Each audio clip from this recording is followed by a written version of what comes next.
আসানসোলের মরিচকোটা গ্রামের পশ্চিমবঙ্গ বাউরি কালচারাল বোর্ডের নতুন ভবনের শিলান্যাস করলেন রাজ্যের আইন ও শ্রমমন্ত্রী মলয় ঘটক।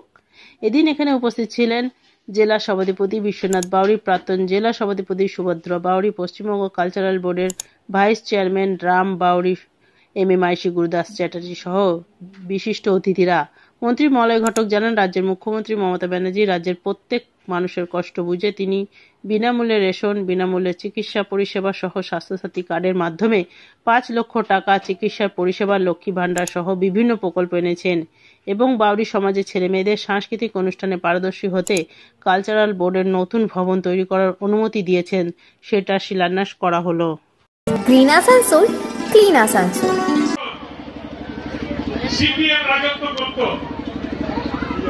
আমি দেখেছি, নিজের চোখে দেখেছি।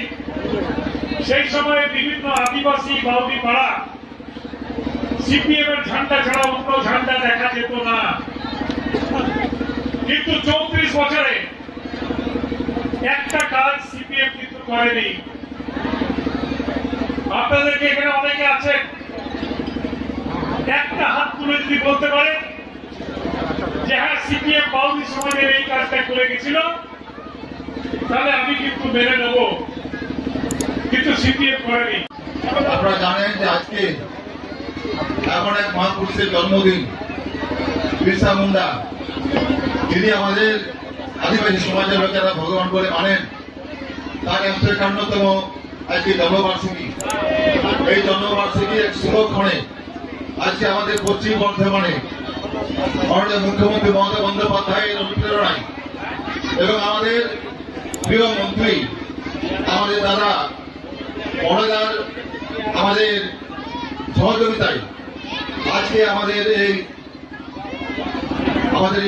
মাঠে যে আজকে আমাদের কালচারাল বোর্ডের আমাদের গৃহ নির্মাণ হবে, ভবন নির্মাণ হবে, তার শুভ সূচনা তার হাত দিয়ে হবে। আপনারা যেভাবে অবৈধ হয়ে পড়েছেন, এটা কিন্তু উচিত নয়। একটা সভা চলাকালীন যতক্ষণ